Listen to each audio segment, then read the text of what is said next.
right, thank you very much. Thank you for having me on stage here for 20 minutes. It's going to be a very intense 20 minutes because I have a lot to say.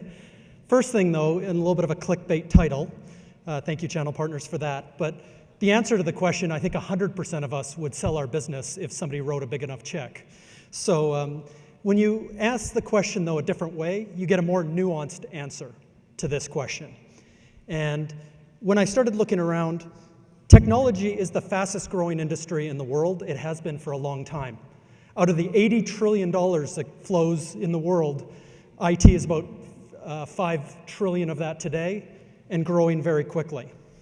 So I actually looked at the 297 sub-industries in the United States. The number one is computers, internet publishing. Can anyone guess what the second fastest growing industry is? Beer. So I don't know if there's a correlation there. I've got my financial team on that, working some causation stuff, but I thought that was interesting. But if you look at the US economy, GDP growth is at 2.9%, very strong. We're reaching full employment, which is good news. The 2017 Tax Act, the budgets have been very strong for business, especially small business. We've seen some moderate tech increases. Most of it's been repatriation of dollars, stock buybacks. It hasn't gone into as much tech as we hoped, but it's still good news. For the first time in a decade, hardware spending is growing faster than GDP, which again is good news. This goes right from the device and PC all the way up through to the data center. We have emerging technology, which you will hear a lot about this conference, but Internet of Things, AI, automation, drones, AR, VR, blockchain, all of the different sets of emerging technologies. Every year seem to be this future thing, but we're starting to see some real pickup in this area, which is also good news. I wanted to use one example. Is there anyone in the audience that does RPA, robotic process automation? One. So RPA has nothing to do with robots. It's all software. It's the fastest growing industry in the entire technology space. For example, the fastest growing software company in history to 100 million was Microsoft. It got replaced by Salesforce. It then got replaced by Slack. And now the reigning fastest growing company to 100 million is an RPA company. This is their headquarters, called UiPath. And it's basically operationalizing or codifying workflows. So if a company's in a digital transformation, it's the no-code, low-code environment where you codify your IP. UiPath, for example, grew 5,614% last year, adding tens of thousands of channel partners. Just an example of AI and automation driving a lot of opportunity. I usually start with this slide, but if you look at that big chart of $80 trillion, 75% of this world goes indirectly. Last car you bought was from a dealer. Last TV was from a retailer. The last jar of peanut butter you bought was from a grocer. Almost everything we do in our personal and professional lives is through the channel, or a channel of some type in every industry. And that continues. So the last thing is I made a prediction a little while ago, is if you look at every company, every one of your customers, they're going through their own transformations. But 20 years ago, they invested very heavily in direct sales. And they bought technology, processes, and people to go do that. 10 years ago, they did that in marketing. So marketing automation became this big piece that bolted down that part, which is the direct marketing side of their company. So basically, every company in every industry has spent 20 years focused on direct sales and marketing, which represents 25%. Now we're seeing a big uptick, which is the third phase, third stage of investing in the channel. You start to see a lot of vendors here putting more money where their mouth is, building out the ecosystems where you can be competitive, and understanding that that last mile to the customer currently and will always be sitting in this room. So now the good news story is there. So why still would 70% of MSPs want out? We all want a big check, yes, but that number was so big, I wanted to dig into some of the trends, and there's 10 of them that are kind of converging to build the story. The largest thing that's happening is the buyer. So we used to talk 10 years ago about shadow IT and rogue IT. This new buyer, which is a line of business executive, has a different psychology, they have a different behavior, they have a different buying journey that's a little bit foreign to all of us.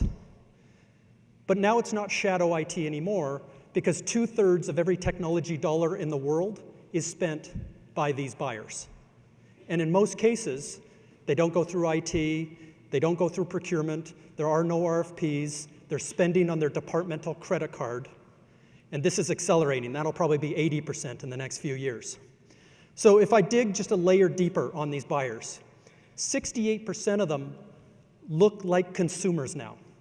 The last time you bought a car, you went onto the web, you looked at videos, you looked at peer reviews, you went and configured your car, chose the color, chose the price and packages, but in the end, you went and looked at the invoice price.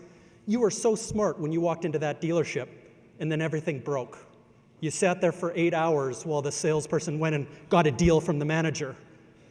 And you wondered why you would have spent $100 more, maybe even $1,000 more, if they just deliver the car to your driveway and hand you the keys. What's interesting is 73% of these new buyers, soon to be 80% of all tech dollars, want to buy from the web, e-commerce, direct, or marketplaces. This doesn't have a lot of good news built into the resell part of our businesses going forward. And every company in every industry is becoming a technology company. Every service company in every industry is also becoming technology. What's interesting is these buyers are also becoming technology leaders. So just last year, late last year, we crossed the chasm where a VP of marketing, sales, operations, finance, HR, any of these lines of business, they're now spending 51% of their time on tech, which is interesting. Everything is flooding in. And when I went back to our car sales example, 80% of them, forget about cars for a second, are saying that their B2B technology purchases, the people that they're dealing with, the salespeople in your team, the vendor salespeople, aren't there with them. And they feel they've got this 8-hour problem, and it's not as clean as it could be in terms of their journey. So the second trend, which is directly related to that, is we're going through a bit of a renaissance in the channel as well. This is Larry in the white van. So I had shown this before, but we're down about 1/3 in the number of businesses around the world. We used to be at about 1 million, now we're at 600,000. Of the remaining 600,000, 40% of owner principals are looking to retire in the next 5 years. So of the 70%, that actually equates to over half of that number, which makes it start to make sense. And then 75% of the channel will be millennials at that same time. Start to think differently. Only a few years ago, we thought the millennials would be flooding into this room, and we'd have to double the size of this room to fit them all. But they're not exactly going into the same type of businesses. Also, late last year, we learned that the average profit margin now of MSPs is 17%. A quarter of MSPs around the world are losing money. A quarter are breaking even. A quarter are somewhere between 20 and 30. And then the top echelon, the top 25%, are still making 30 to 40% margins. But if you're the average MSP, there's about 50,000 MSPs as they define themselves who are now averaging pretty well break-even margins. This is not the panacea that it might have been 5, 10, especially 15 years ago. In terms of scale, 96% of these businesses are not able to grow past 10 people. So 8 is about the sweet spot and the average for those 50,000 firms. And this leads to the 70% that are maybe looking for an acquisition, M&A activity, or something, within that next 5 years. So what's interesting, and I spent last year at the Keynote talking about different types of channels that are coming in to the customer's journey.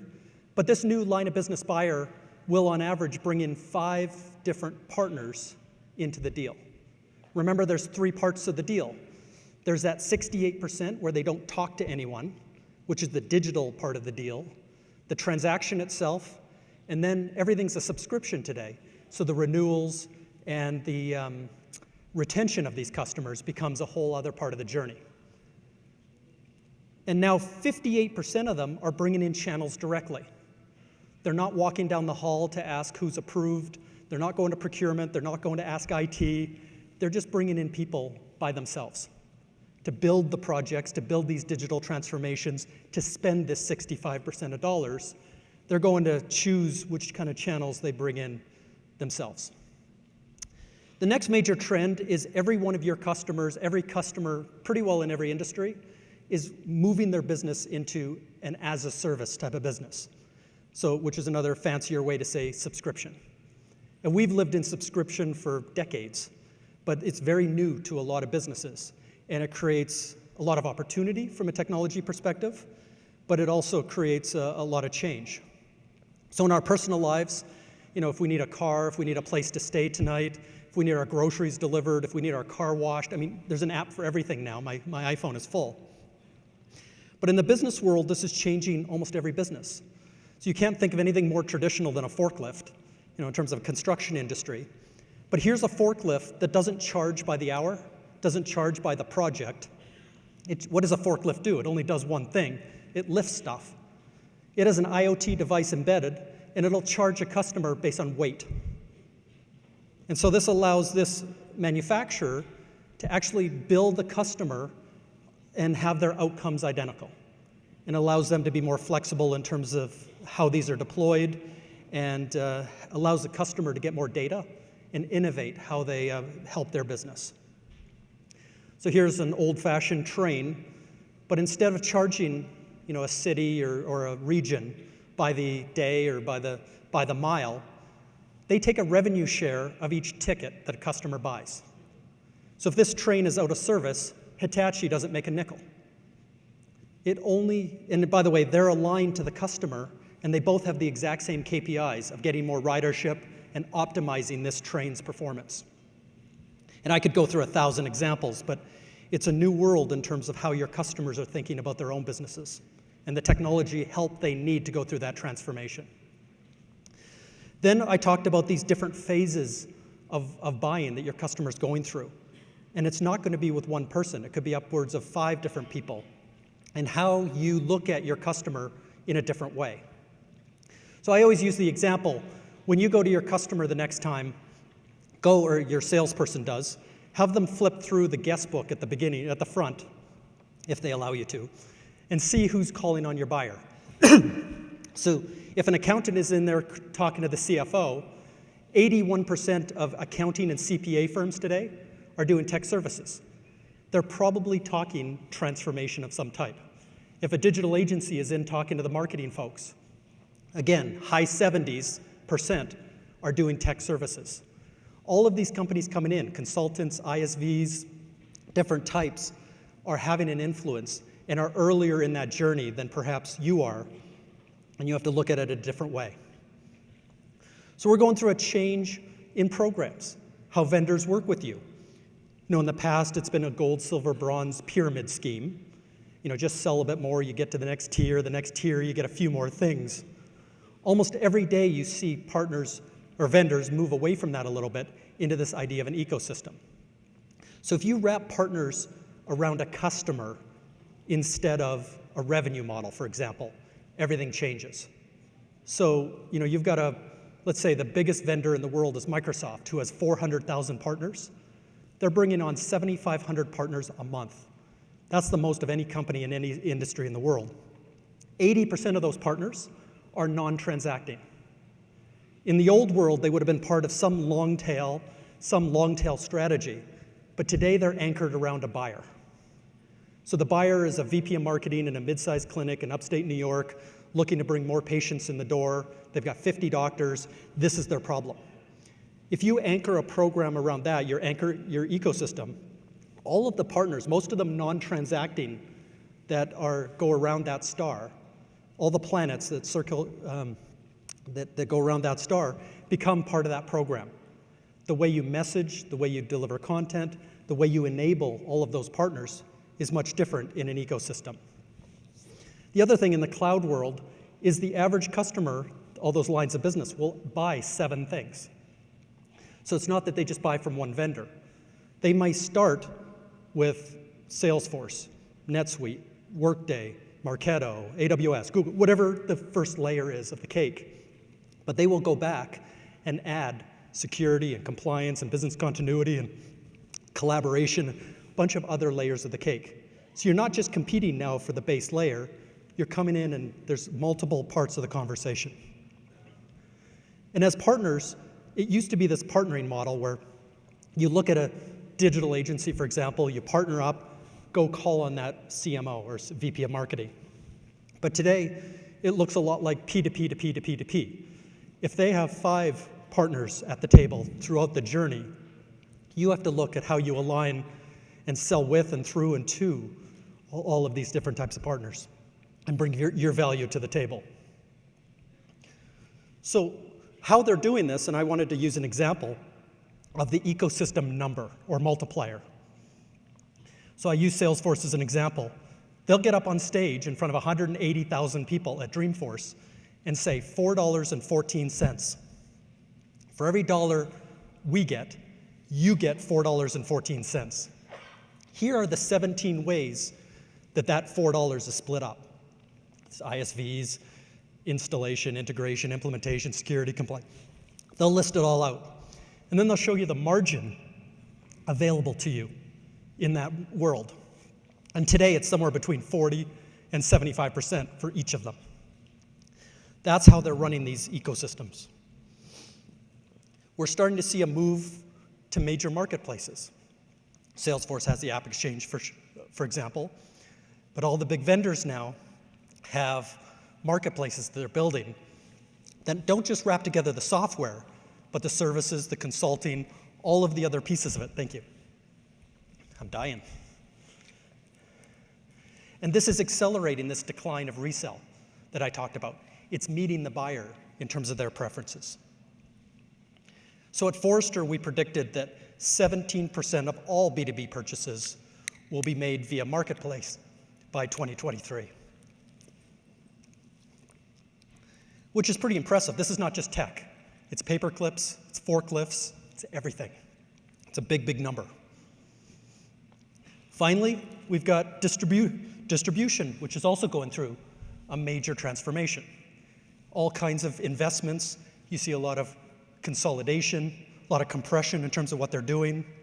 You've got, for example, ScanSource that went out and bought a Salesforce partner to get into this world, and they're changing their businesses to be successful in this new world as well. And then finally, I talked about this P2P to P2P idea, but it's really this gig economy.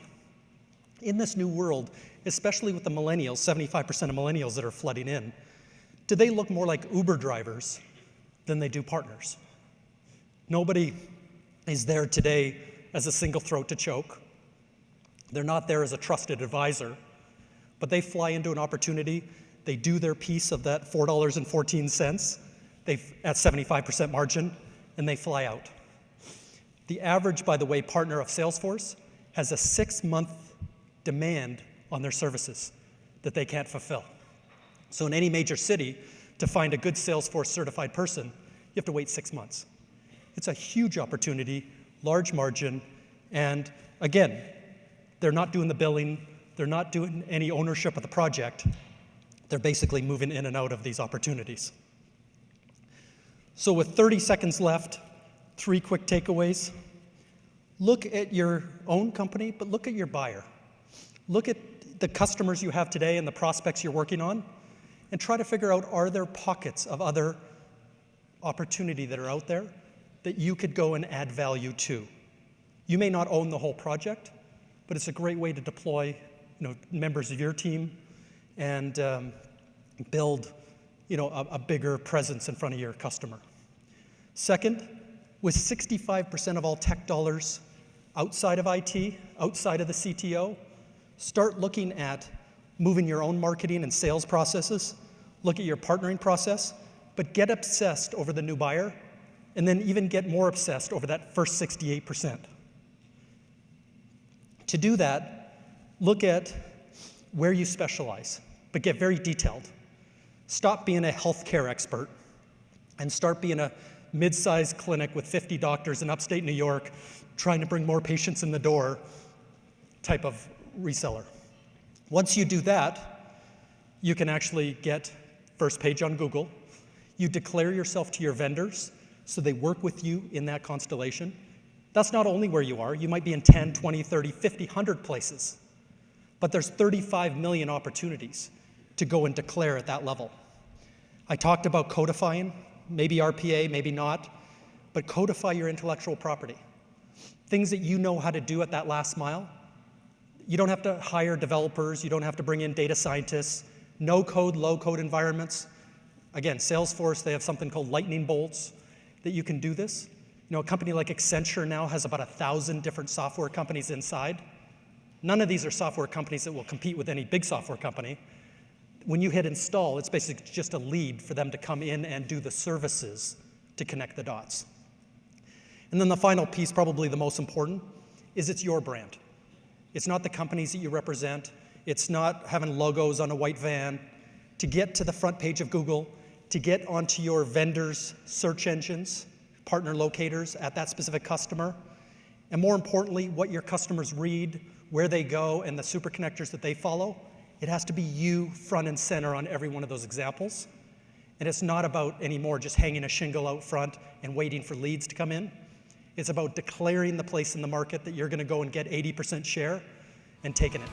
Thank you very much.